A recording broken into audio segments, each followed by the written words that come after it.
and there's all sorts of videos and guides for that on YouTube. So that's really healthy. Then minimally processed would be, let's say that, you did take the tomatoes and you have cooked them a little bit. So that would be minimally processed.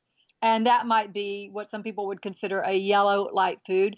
But then on the end of red light foods, the highly processed would be potato chips and Oreos and so many of the foods that are really highly processed that are in packages generally. Now, canned beans are pretty healthy, even though some people say, well, that's pretty processed, but still the beans do retain a lot of their own nourishment, as well as frozen fruits and vegetables. Even though they might be said to be more processed than the fresh, they actually have been determined to be more nutritious because when they're flash frozen immediately from being taken out of the garden or taken off the trees, they are they preserve their nutrients more than those that are, they look fresh to us, but in reality, they might have been on a truck or in a train for days before they get to your grocery store. Then they get to your grocery store, and then you buy them and put them into your cart and take them home, and they sit in your cupboard or in your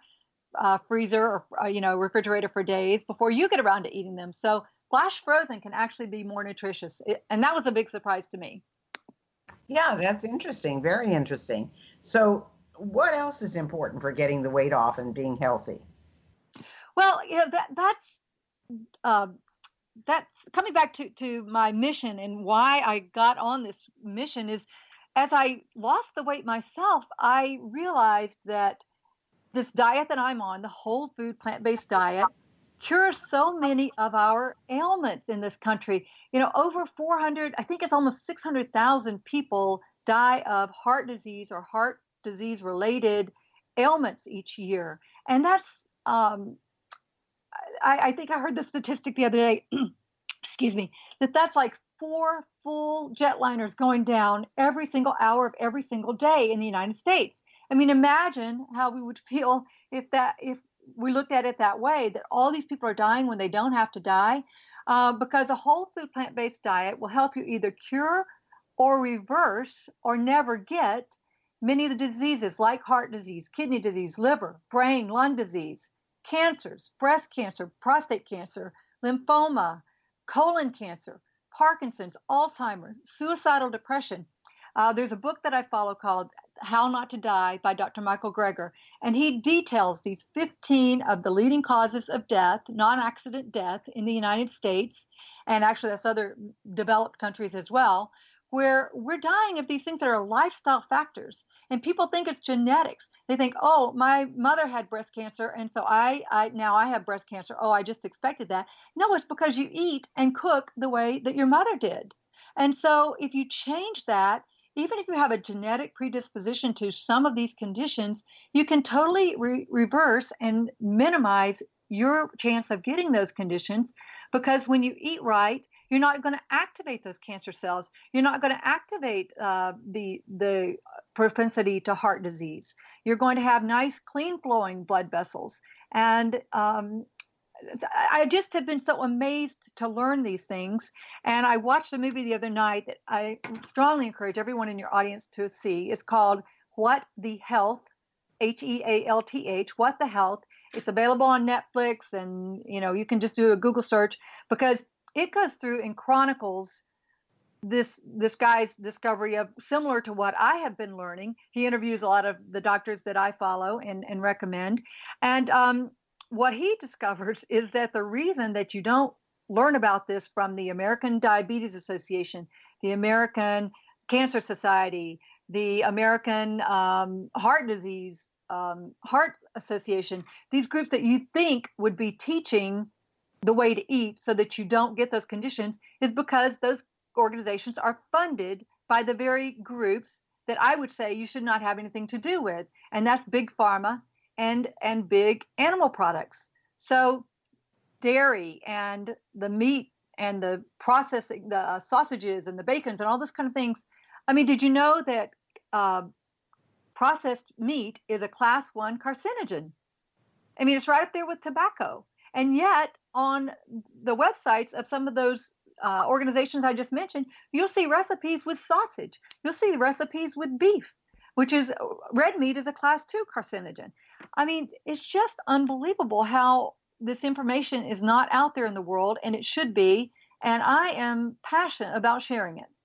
Well, I know that you are because I remember you when, Gina, and I remember that you were all about technology and the internet and all the newfangled whatever's online and so forth. And then you became so passionate about this, and I just wonder why a lot of people don't get it. I wonder if it's because A, they don't believe, or they think that the broccoli and the asparagus and the spinach aren't sexy enough and don't taste good enough.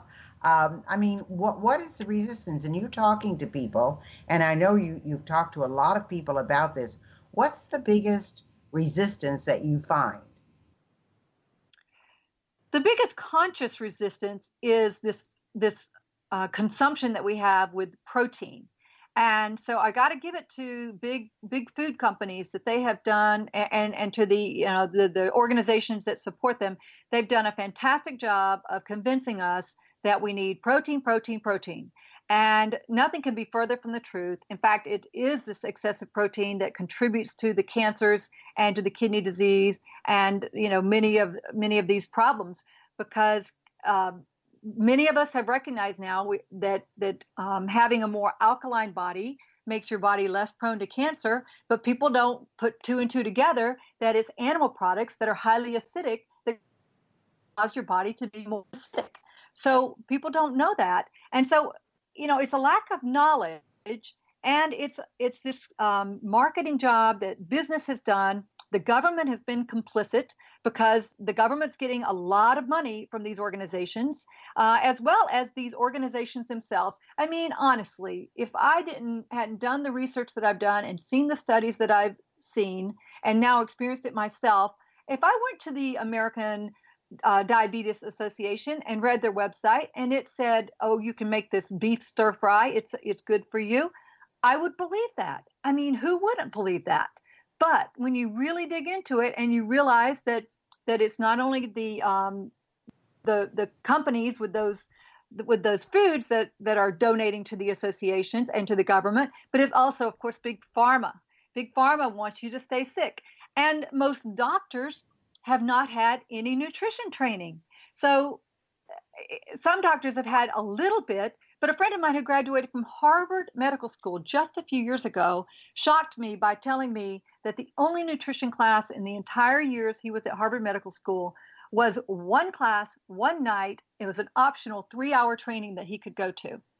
I mean, we're so focused on the cure and we're so focused on fixing something that goes wrong that there's no focus in our society on prevention in the beginning, on setting yourself up so that you're not going to have these conditions. And I mean, well, I can hear the passion in your voice, Gina, and I know how important this is to you. So where can people go? What is your website? How can they contact you? Well, the best way to contact me is either at my website, ginacarr.com, or thehealthyhappyhour.com, and that's with a "the" in front, THE, thehealthyhappyhour.com. Goes straight to my Facebook group, which is where I hang out a lot. It's a free Facebook group where we're constantly sharing challenges about health and hydration and sleep. We're also sharing tips and recipes. And, that's where people can really go and have direct access to me and to my partner, Karen Jacobson, and ask us all sorts of questions about whatever it is that's on your mind. That's where you're very likely to see our regular show, The Healthy Happy Hour, where we're interviewing people about how to be healthier and happier, how to look and feel your best. Well, I also want to tell them, if you do go to Gina Carr, remember it's Gina, Gina, Carr, CARR.com. So you can go to either one of two places to find her, either ginacarr.com or thehealthyhappyhour.com. Well, the time has just flown by. It has been a delight, Gina.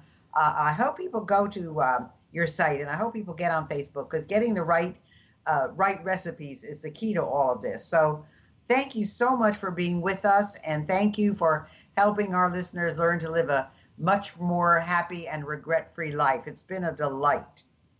Thank you, Gail.